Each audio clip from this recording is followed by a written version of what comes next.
Coming up next, the second of the bronze medal contests in the under 48 kilo category. Tamar MALCA of Israel goes up against Alexia of Brazil. It'll be MALCA in the white judogi, NASCIMENTO in blue.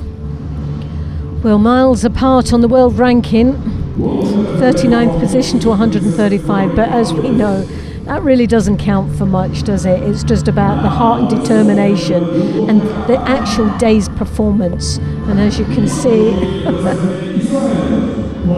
Malik is just diving through here. Tamara on a mission. Very different composure here.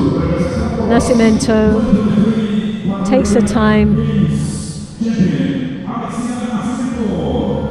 The referee in the middle for this one is Craig Bartlett of New Zealand.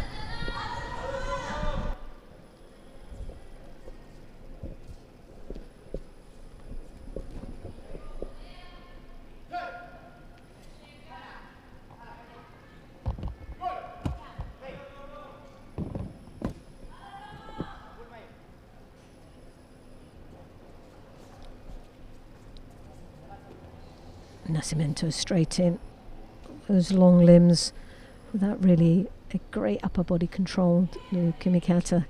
Legs was in for the Uchimata. The range that she has can be quite dangerous.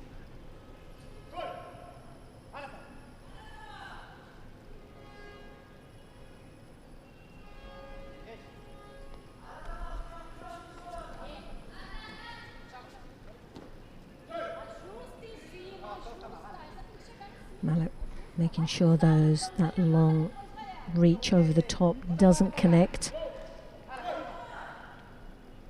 NASCIMENTO picking up the first Judo.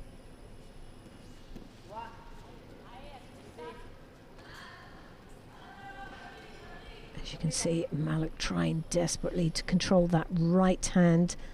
You can see NASCIMENTO trying to throw it and connect it over the top. But Malik controlling nicely that game plan.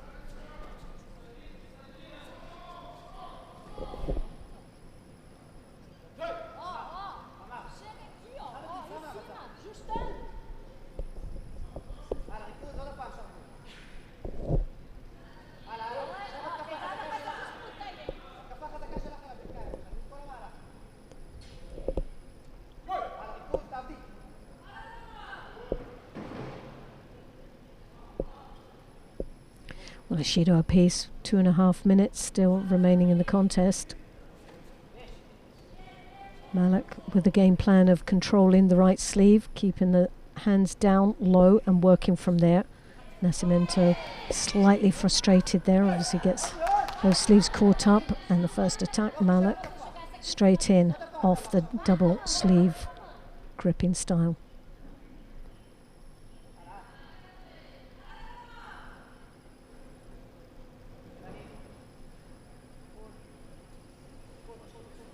Again, Koji overstretched there. She was up just that little bit too high as well, wasn't she? Far too high, yep.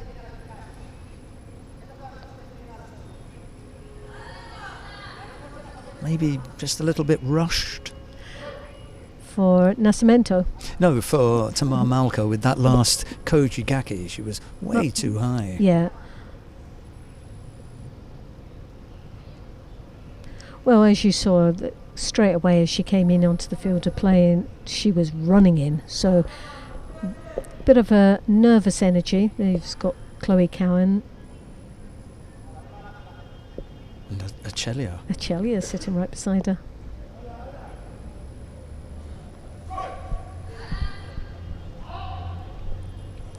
So, yeah, it's a settling process at the moment. We've still got, just gone past the halfway mark. Osotogari. Almost got into the close. position to counter there. Uchimata.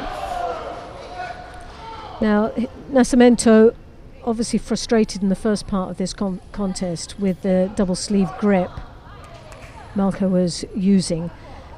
frustrating her for the arm coming over the top, now has found a solution to work with the hands going down. So she's now starting to find a way in, crossing over, keeping the hands lower.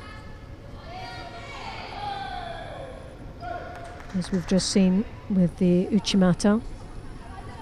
If that is MALCA's out for the grip, you know, that lunge with the Kochi that then has her ending up on the front defending, but it breaks up the grip, it's not a bad out. If that's your aim, yes. You don't like the grip, you throw the Kochi and you fall to the ground and it breaks the grip up. That's one way out of it. Yeah. Not sure how many times she'll be able to get away with it, because you have to have a strong enough attack. Yeah. Problem is that if you see it long enough, you're able to cope with it, and then it's a way of, does your opponent then set that up, waiting for that counter?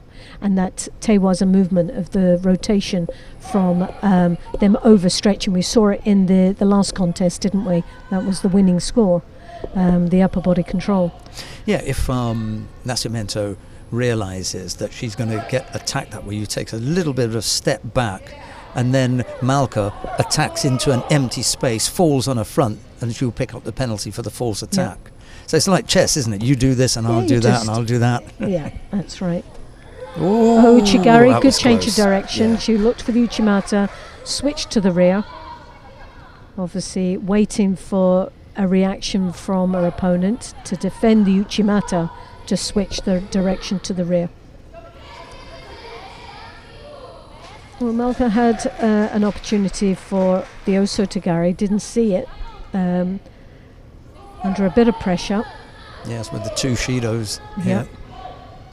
Last few seconds left on the clock.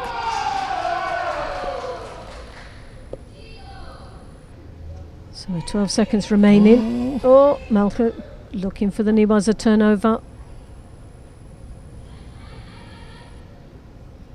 NASCIMENTO looks at the clock. She knows she's only got seconds. So many things that you've got to get right in that turnover. Oh, and so many things can go wrong. Especially when someone has got long limbs. It's a lot to wrap up and rotate. Golden score is sudden required, death here. Yeah. Yes, so it's been very tight throughout. MALCA's had her game plan has been good, working for the double sleeve. Problem is it's restricting for her as well, and she's picked up two Shidos because of some of that negativity has come through too much. Again, she's overstretched herself with that Koichi. Has to be really extremely careful, especially when NASCIMENTO is so rangy. Uchigari. NASCIMENTO's problem is she can't really connect over the top, and she wants that arm right over on the shoulder controlling, or even deeper on the back. You can see she's... Oh, nice change. Good change of direction. There was a brick wall with the Koichi. And then switched it forward. She hit that brick wall and realised, I've got to get out of here because that's not going to work. And the way out was a reasonable looking Seoinage effort in the end. And that was in slow motion. So quick, she had a quick reaction there. This is not going to work. Let me try something else.